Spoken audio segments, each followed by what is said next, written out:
All right, hi everybody. Dave Bradshaw here, alongside Andy Quildan. We've just gone off air live in London, 110. I'm sorry, but I know it might not be the most important thing that happened on the show, but we're going to have to talk about this first, obviously, right? Because look, I can deal with whatever verbal abuse wrestlers want to throw at me, but what happened today with Sha Samuels striking me like that, it's obviously it's not the first time something like that's happened to me.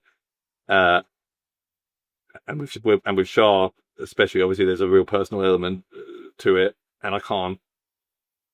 I mean, I can't keep doing this if that's going to be what happens. Look, listen, David, I want to start by, first of all, apologising on behalf of Shah. Not that it should be my job to apologise for Shah's actions, because he crossed a line tonight. I think that anyone who watched the stream up until that point, because after that everything went off the rails, because not only that, he smashed up the computer equipment at our desk, and look, the replay, we're going to be able to salvage things for the replay. A lot of work's going to have to be done, but the live stream all went offline, and look, that's secondary in all of this, because Shah, did he lay his hands on you? And as far as I'm concerned, he went too far. And I want you to know I'm taking it seriously, because again, none of us are here.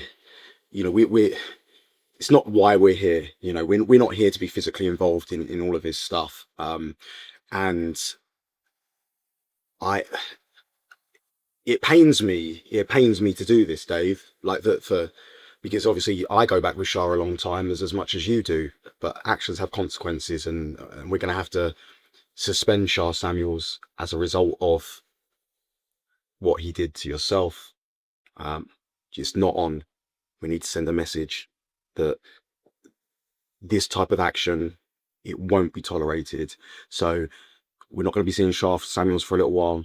He's going to have time to reflect upon what he's done. And like I say, it pains me, because someone who, just in my opinion, was a very important fixture in Revolution Pro Wrestling. Just, you know, the main event of the first ever Revolution Pro Wrestling show, the first undisputed British heavyweight champion. He main evented the anniversary last year. That's what I was saying to him as well when he hit me. I was trying to say to him, look, I was trying to speak to him as someone who's friendly with him, or has been. I was trying to say, like, what have you become? You know, he just started becoming someone who just hijacks the show every week and just complains about the fact that he wasn't booked on the Wembley show. Well, he got his match, and then he lost his match like that. Yeah. And he's gone. So look, CPF, Maverick Mayhew, Daddy Black, Joe Lando, and the youngest ever IWGP heavyweight champion of all time, the Prince Callum Newman, they will combine. They will still take on Caven, True and Lacey, but Caven, True and Lacey are going to have to find themselves another tag team partner, as far as I'm concerned. And that match, it will be a way to kickstart the show, August 29th, live from the OVO Arena in Wembley. Which, by the way, is a huge story in itself. Like, and what a story that the Callum Newman's going to reunite with CPF to kick off the show at Wembley. That in itself is amazing. And so we don't want to take away from that, obviously, that, you know, and I'm sure it's for everyone watching. So that's an exciting development. I appreciate you doing what you've done with regards to Shah. So that's a big piece of news, right? Also, now you're going to have to talk me through it, because I unfortunately didn't see it, but as a result of our main event this evening, Alexis Falcon successfully defending the British Women's Championship against Jessica Troy. So that means Falcon has now confirmed she will be the defending champion going into Wembley August 29th, and she will go one-on-one with the winner of the Women's Grand Prix, can she? Yeah, absolutely. And listen, what a moment it was for Jessica Troy to be 8 days after making her RevPro debut, to find herself in the main event here live at the Portchester Hall, a venue which is, we're starting to create our own history within this building. And Jessica Troy, I know we're talking about champion and challenger for August 29th, but I have to take a moment to take my hat off to Jessica Troy and say what a great first impression she's made here in Revolution Pro Wrestling, and she's so unlucky not to be going into that contest at the 14-year anniversary show. But look, Alexis Falcon's done it again, 3 weeks on the trot, by hook or by crook. Alexis Falcon still your undisputed British Women's Champion. Very questionable actions when it comes to Sky Smithson, and Sean Jackson seems to have returned and got the eye of Alexis Falcon, and we saw the war of words, the mental warfare begin. We saw the physical warfare begin, and you know, look, we saw tonight Kanji against Myla Grace. We saw that Kanji is back to where she... I mean, how good was Kanji tonight? She Just incredibly. Absolutely. World class. But I've been saying it for a long time. Kanji is world class. And she's in championship form right now. And that bodes very well for her in the lead up to Wembley. And she took, you know, Myla Grace rooked out on a contest, you know, very, very important main event 7 days ago live in Coventry. And she left Kanji alone with two killers in Shayna Baszler and Zoe Serrano. And still, Kanji took it in, I don't want to say good graces, because obviously her mentality was, this is a business transaction. I'm going to compete bell to bell, but I'm going to remain focused on the goal, the overarching goal, which is that undisputed British Women's Championship. And she looked great in doing so. And we even saw her turn the tables a little bit on Myla Grace. We saw Myla Grace pulling the tights of Kanji, and yet Kanji pulled the tights of Myla Grace, get the 1, 2, 3. Myla Grace isn't that girl, is that angry girl right now, but I tell you, it's got nothing to be angry about. Well, she started it. Yeah, exactly. And just in my opinion, I think that showed us a lot about Kanji and Kanji's mindset right now. But I'm just worried after what happened with Alexis Falcon, Sean Jackson, Sky Smithson at the conclusion of the show. I'm just worried that things could spiral. But we're gonna. But that's what Alexis Falcon wants. Right? Yeah, that's absolutely what she wants, and I think that is.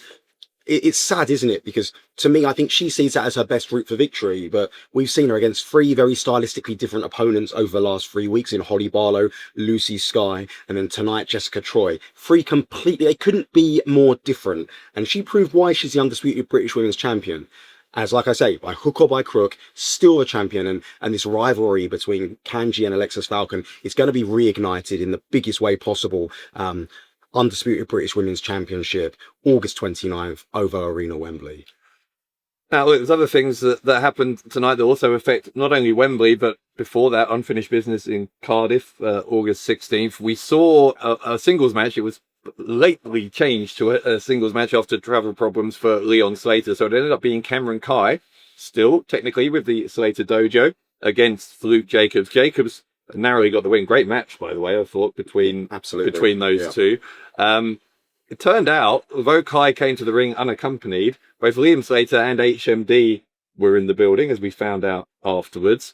And Liam Slater, it seemed to me, was so eager to keep Kai in the Slater dojo. In fact, maybe you would even say it, that he was so worried about Kai walking out that he made him an offer of not 1 big match, but 2.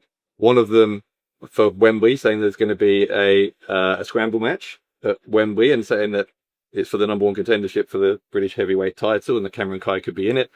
And then also saying that in Cardiff, Kai can go one-on-one with the ROH World Champion Bandito. Can you confirm if what Liam Slater said on both those fronts is true? Listen, I say it all the time. I do what I have to do to get matches in the ring. As my job as a matchmaker, my job as a promoter, and we make the difficult matches happen.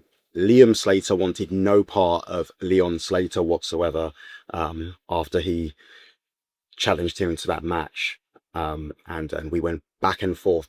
We got the deal done very quickly. We went back and forth, and I had to make some concessions. And one of those concessions was, he said that he wanted someone from a Slater dojo to compete against Bandito, and he wanted someone from the Slater dojo to be represented in a number 1 contenders match at the 14-year anniversary show. Myself with the power to make that happen. Yes, I made that happen. And if Liam Slater, has chosen Cameron Kai, then so be it. And listen, we saw, we always talk about Liam Slater and this game of 4-dimensional chess that he likes to play. He's always one step ahead. And, you know, and he kept saying to Kai, you know, I can give it to D. I can give it to D. I think that's a cute nickname for HMD, by the way. And, you know, and HMD would look like he'd be more than willing to take. Of course he would. Why wouldn't you be? Those opportunities. And, yeah, and as a result, you know, he was able to offer that to Kai to keep him on board, keep him in the Slater dojo. And you should have, some of the things I've heard Liam Slater saying about Cameron Kai as well, you know, about, you know, how he's going to rebuild the Slater dojo in the image of Cameron Kai, you know. He's flattering him, isn't he? You know, yeah. we know what that part's not. I know he's playing 4-dimensional chess, but we know what he's doing there. Yeah, but he gets, but I guess the reality of the situation is, Dave, he gets results. Yeah. And like he said, we won together. Myself, like Leon Slater, when Leon Slater was victorious, we won. The Slater dojo, we won together. We strategized together. We won the matches together. But every single time Leon Slater had a high profile loss, Leon Slater lost because he lost alone. And then he decided to make his own choices in these situations. So look, we spoke about the mind games of Alexis Falconer and Kanji. The mind games of Liam and Leon Slater have already started. And of course, we know, look, Leon Slater, you know, he's one of the most in-demand wrestlers on the planet right now. One of the best wrestlers on the planet right now. And we're so fortunate to be able to have this time where we can still work with Leon Slater. And look, again, you look at Leon Slater, you look at Will Ospreay, you know, how fortunate we were to be able to continue to work with Will Ospreay when the world had discovered, you know, because, and look, this is one of the nicest things about Revolutionary Pro Wrestling is that I feel that these wrestlers, they want to give back because they know how much this means to all of us. And you saw it with Will Ospreay. You're seeing it right now with Leon Slater. You see it with Zack Sabre Jr., who of course will be in action August 29th against Jay Joshua. Just need to remind people of that one as well. But Leon Slater, you know, he's doing this around the world schedule, flying in from Philadelphia. Unfortunately, his plane had mechanical issues, so he was grounded for hours. He was sat on a plane for hours. That's probably Liam Slater's doing. I'm sure Liam Slater would love to take credit for it, but yeah. So and you know, he was trying to figure out. He was trying to figure out ways around to get back. Can he go to another city in America to get an earlier flight to make it? And nothing was possible to kind of get him here on time. So very unfortunate that happened. But my understanding is Leon Slater will now be joining us live in Cardiff on August the 16th, the same night that Cameron Kai goes one-on-one with Bandido. So it's going to be an interesting and busy night for the Slater Dojo, August 16th, that final stop before Wembley. It's also very interesting because if Leon had been here, whether Liam would have had the chance to make those offers to Cameron Kai. Absolutely, and it might have been a little bit difficult for him to talk to Kai because maybe Kai would discuss with Leon instead. But I'm interested to know, has Kai even spoken about anything with Leon? That's what I'm interested to know. But I guess these are all questions that hopefully we'll find the answer to in due course. But then just to confirm, so the Bandido match for Cardiff we know about, but so there is going to be a scramble match. So there will be a Revolution Gauntlet match for the number one contendership to the Undisputed British Heavyweight Championship. There will be a scramble match for the number one contendership for the Undisputed British Women's Championship. So that, you know, look, this is just a big part of, you know, what I say all the time about Wembley isn't the final destination. As you know, I guess that's something that Michael Oku called it, a final destination for Connor Mills.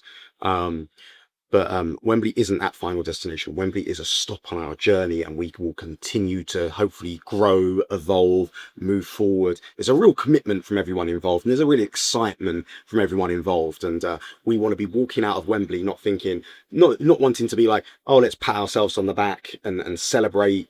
We're not going to rest on our laurels. We're going to take that Wembley and we're going to say, right, now we need to get bigger. Now we need to get better. And that's why our first and foremost goal for Wembley in 4 weeks' time is to beat that magic number 4072, attendance record from the 12-year anniversary show, or the 11-year anniversary show. Yeah. Mm-hmm. Yeah. 3 years ago. 3 years ago. Because then we came close the following year with, I can't remember the exact number, but I was like 3,900 and something. Yeah, but 4,037, you said? 4,072. 72, sorry. 4,072, that's the number. Yeah. Okay. And we're tracking to beat that, by the way, just for the record. Okay. If we continue the rate we're going, we're going to beat that. But we're looking to go even further. We're looking to stretch as far as we can. And we're going to need everyone's help to spread the word about Wembley. And like I say, like we're looking at this as the next stop on our destination, on our journey. I don't know if there is a destination. I don't know if there is a final destination, because we want to just keep pushing what's possible. And I'm super excited. Like I say, everyone backstage is super excited. I just hope that everyone watching is getting excited, and wants to get behind this and what we're doing. And if anyone's got ideas of how we can push this further, if anyone watching wants to get us on podcast, media, radio, TV, whatever it is, just reach out, because we are more than willing. And we will spread this word of Wembley Arena. And this is, again, like I say, there's not a huge team of people behind this. You know, this is a very, very small operation. This is as DIY as you can get. It's a great story. I believe anyway, but I'm a little bit biased, right? But I genuinely believe it's a great story, and it's a great lesson in perseverance and belief.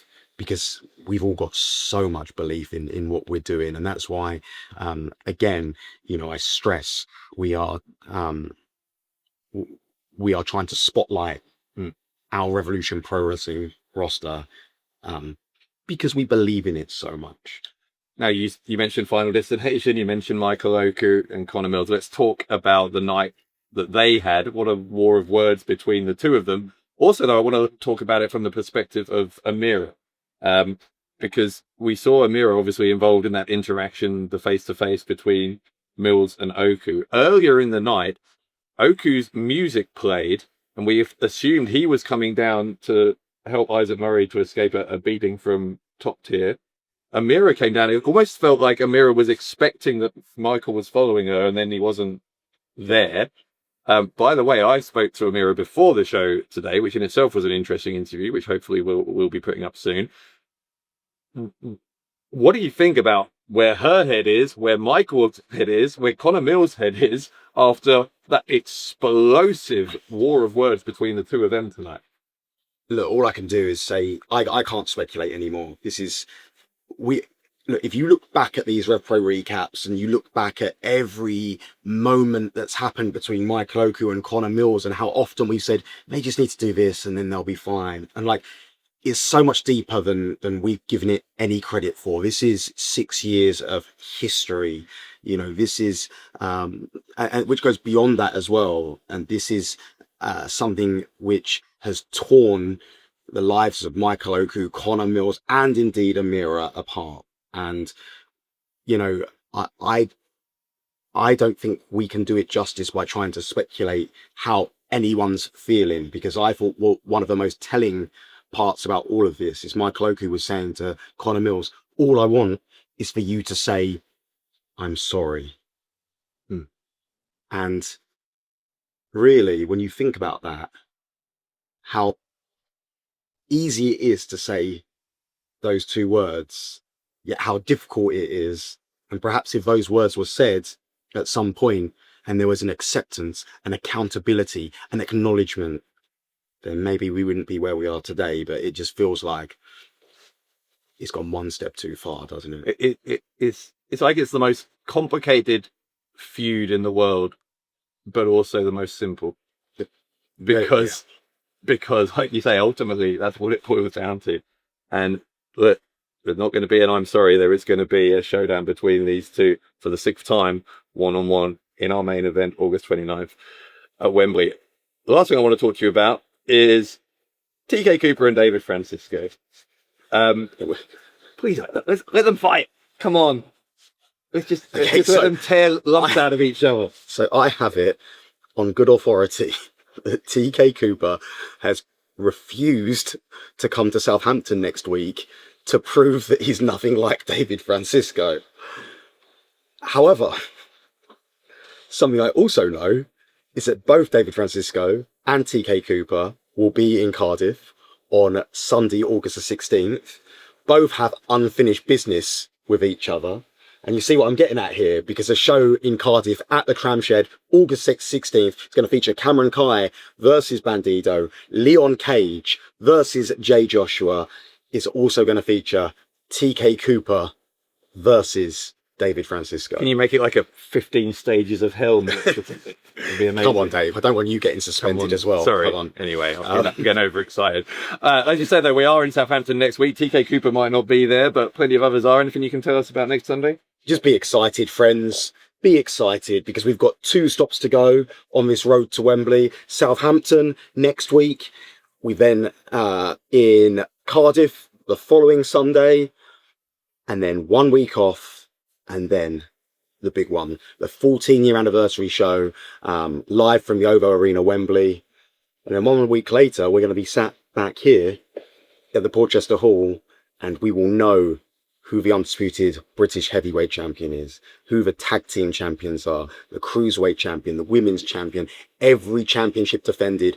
Saturday, August 29th, live from the OVO Arena in Wembley. It's going to be a celebration of professional wrestling. We're going to be doing a lot of what we can to help advertise and get the whole of the UK excited about, you know, London being a central hub for professional wrestling that weekend, that the whole world's going to be watching. There's a lot of great promotions. There's a lot of great events going on across the weekend. Of course, finishing with AEW All In, the firework display to end it all at Wembley Stadium. But everyone involved, I know, will be doing everything they can to become the talk of All In weekend. And we are absolutely no different. We want everyone to be walking out of All In weekend thinking about Revolution Pro Wrestling, thinking about the 14-year anniversary show, and thinking about the history that we've all just made, witnessed, been a part of. So thank you for being a part of this journey. The journey continues next week, live in Southampton. Yeah, and it's absolutely mind-blowing how different the landscape could be by the time we're back here in Portchester Hall next month, as you say, for Live in London 111. Andy, I'll let you go get some rest. Thank you again for taking the action you did with regard to what happened today. Loads of things going on here in RevPro as we are on the final stages now of the road to Wembley. We'll see you next week in Southampton.